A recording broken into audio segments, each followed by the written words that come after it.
Graça e paz, pessoal. Aqui estamos mais uma vez para a gente continuar o nosso estudo do Antigo Testamento, continuando sobre o livro do profeta Isaías. Hoje iremos entrar no texto propriamente dito, começaremos a comentar sobre o texto, aprender um pouco mais sobre o texto bíblico de Isaías. Para isso, vamos abrir no livro do profeta Isaías, capítulo 1,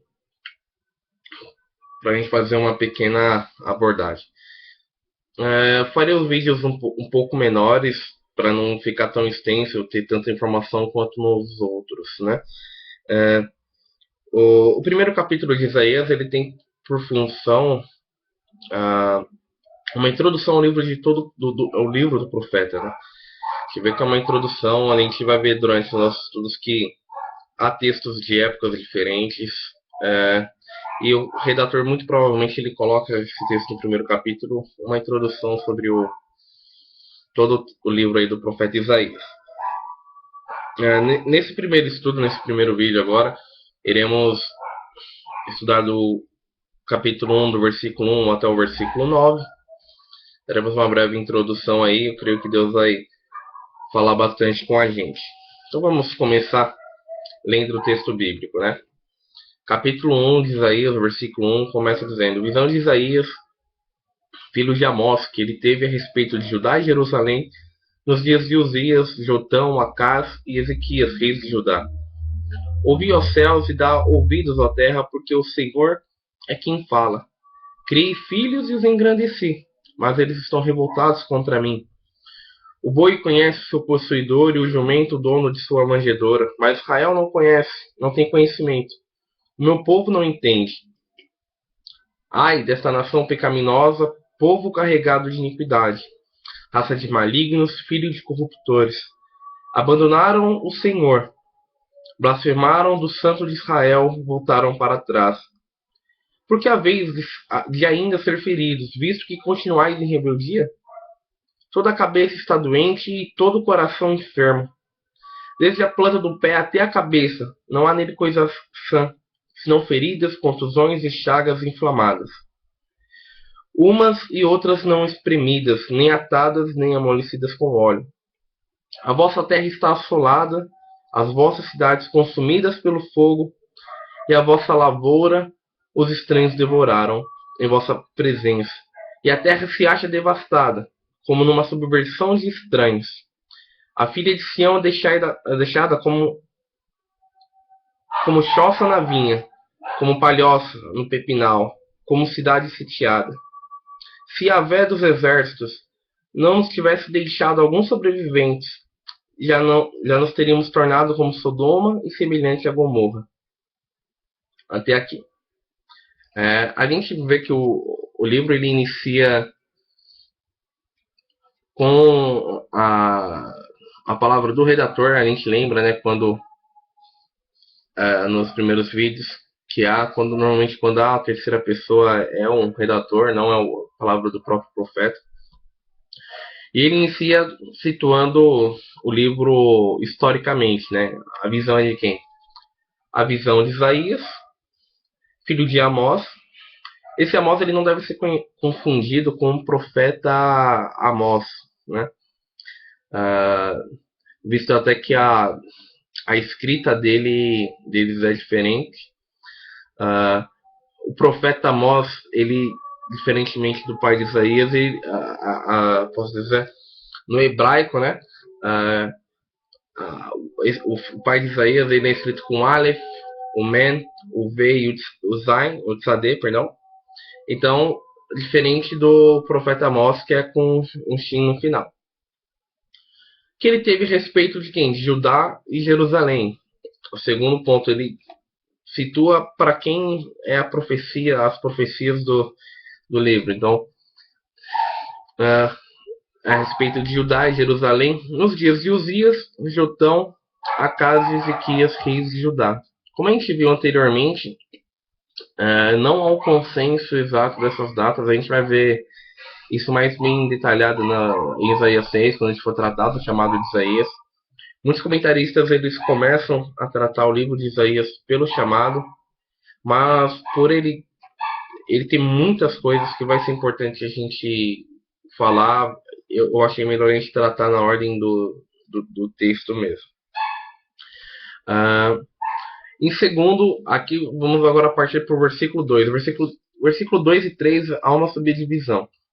Né? Ele começa: ouvir aos céus, né? A palavra hebraica chamar, e dá ouvidos à terra, porque Yahvé é quem fala.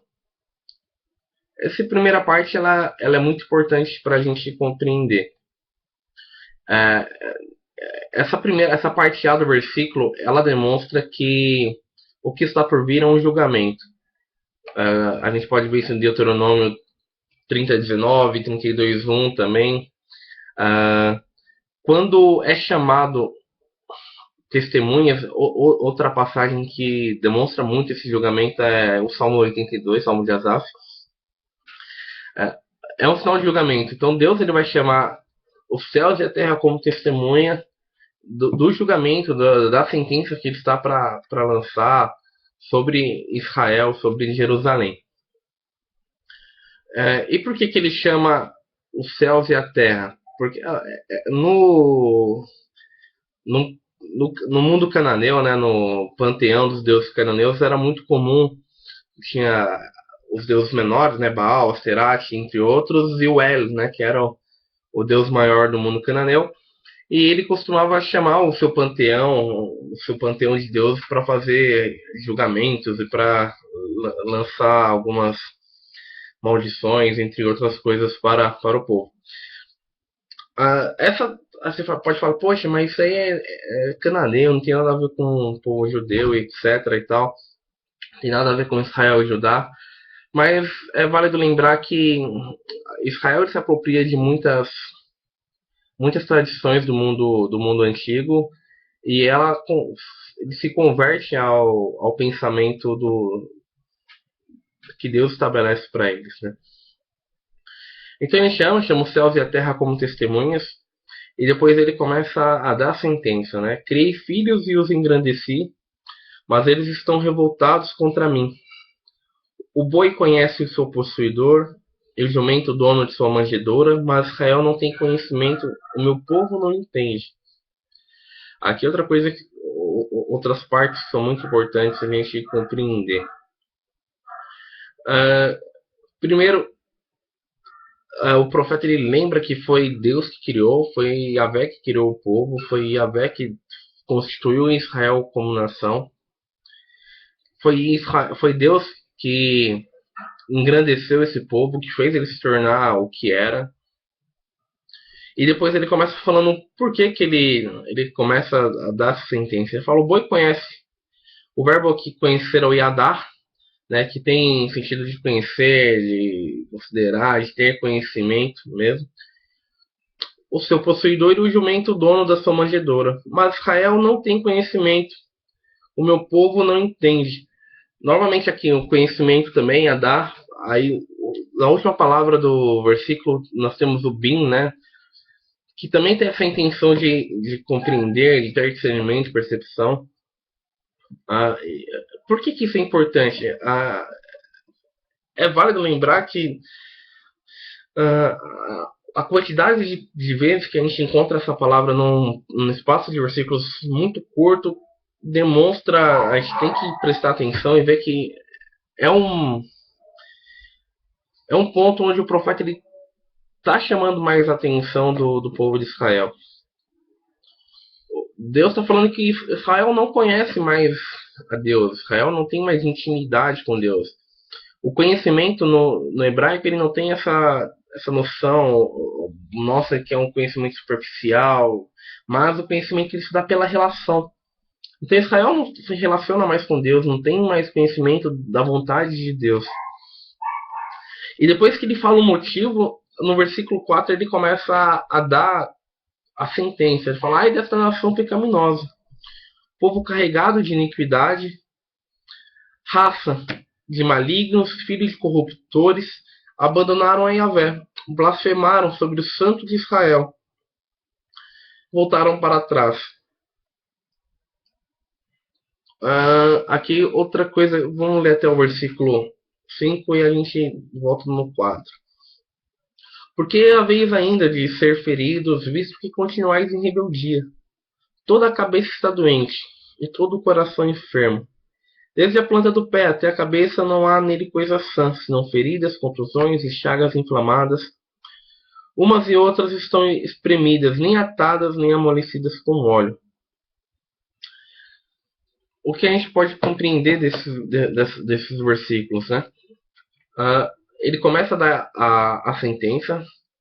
A sentença é porque o povo anda em iniquidade. A palavra hebraica para iniquidade é Yavon, que quer dizer perversidade, depravação, culpa de punição. E aí ele começa a chamar raça de malignos, né? Por que raça de malignos? Porque eles estão se tornando separados de Deus, eles estão se separando de Deus.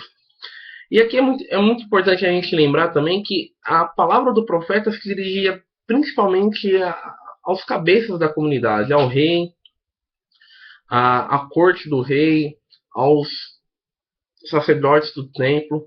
Normalmente o profeta se dirigia a eles porque eles eram responsáveis de guiar o povo até os caminhos do Senhor, eles eram responsáveis de guiar o povo até para fazer a vontade de Deus. A gente pode lembrar de Eli, Ofni e Finéias também, que eles pecaram contra Deus e o seu pecado fez com que o povo se desviasse do caminho de Deus. Então tá muito ligado à direção. Então ele começa a falar que aqueles que estão lá são corruptos, aqueles que estão no comando são filhos de maligno e eles blasfemaram contra. Aqui é muito interessante que ele fala, ó, abandonaram a Yahvé, blasfemaram, né, natos, do Santo de Israel. É muito importante a gente compreender, aqui, se vocês não viram os vídeos passados, eu recomendo a verem, a noção de santidade de Isaías, a noção que Isaías tem que Deus é santo, é o carro-chefe para a interpretação dele das visões de Deus, das visões dele sobre a vontade de Deus. E o que é essa santidade? Por que eles blasfemaram contra Deus e se afastaram do Santo de Israel? Esse termo ele aparece muitas vezes em Isaías. E é muito importante a gente compreender isso, que o maior pecado de Israel é se rebelar contra Deus, se rebelar contra a sua santidade, né? A gente tem outros exemplos em Salmo 78:8, que ele fala: não fosse como seus pais, geração costumada, rebelde, geração que não regeu seu coração, cujo espírito não foi fiel a Deus. A gente encontra isso em outros textos bíblicos também. Em Isaías ele repete, em Isaías 57:3, ele também fala algo parecido. E como consequência desse afastamento de Deus, vem a causa, né? Porque Deus pergunta: por que ainda vez de continuar em rebeldia? Por que vocês ainda querem ser mais machucados, estarem em apostasia contra mim? Aí ele volta: toda a cabeça está doente, né? Toda a rocha está choli, está doente, roli, está doente. Aí ele dirige a cabeça não do corpo físico, mas a cabeça do povo. Então seria os reis, toda a corte, todos os reis estão doentes, estão enfermos. Na segunda crônica 28:22 ele também diz assim, ó: e o tempo em que esse o apartou, então ainda mais transgrediu contra o Senhor, tal era o rei Acaz.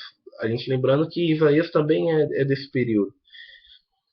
Em Jeremias 2:30 ele também fala, então, em vão castigarei os vossos filhos, eles não aceitarão a correção, a vossa espada devorou os vossos profetas como um leão destruidor. A gente vê que a profecia ela é dada diretamente aos reis. Você pode perguntar: poxa, mas esse último versículo de Jeremias eu não entendi. Por que foram mortos os profetas? Por conta que a profecia era ligada diretamente aos reis e aos sacerdotes do templo. E ele começa a falar: desde a planta do pé até a cabeça não há nele coisa sã, senão feridas, contusões, chagas inflamadas, e uma e outras não espremidas, nem atadas, nem amolecidas com óleo. Vai lembrar que no mundo antigo o óleo ele era usado para curar as feridas, né? E o óleo também ele era tem a representação do Espírito Santo, né? Do Espírito de Deus, ainda que essa seja uma leitura mais tardia, mas podemos compreender isso. Aí depois no versículo 7 ele fala: a vossa terra está assolada, as vossas cidades consumidas pelo fogo, a vossa lavoura os estranhos devoraram em vossa presença. E a terra se achava devastada como uma subversão de estranhos. A palavra subversão no hebraico é mapekar, que ela também pode se dizer destruição, e normalmente ela sempre é usada referindo-se a Sodoma e a Gomorra, como a destruição que teve em Sodoma e Gomorra, né? Como a gente pode ler em Deuteronômio 28, 51 a 52, ele fala assim: comerá o fruto dos teus animais e o fruto da tua terra, até que sejas destruído. E não te deixará grão mosto, nem azeite, nem crias das tuas vacas, nem das tuas ovelhas, até que haja consumido.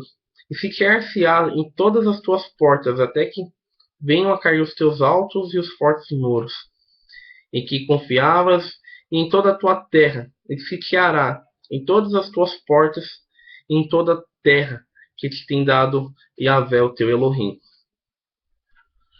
Aí ele, no versículo 8 e 9, ele encerra dizendo o seguinte: a filha de Sião é deixada como choça na vinha, como palhoça no pepinal, como cidade sitiada. Se Yahvé Tsevaot, o Senhor dos Exércitos, não nos tivesse deixado alguns sobreviventes, já nos teríamos tornado como Sodoma e semelhantes a Gomorra. Essa referência de Isaías a Sodoma e Gomorra primeiro demonstra essa tradição oral muito forte dessa história.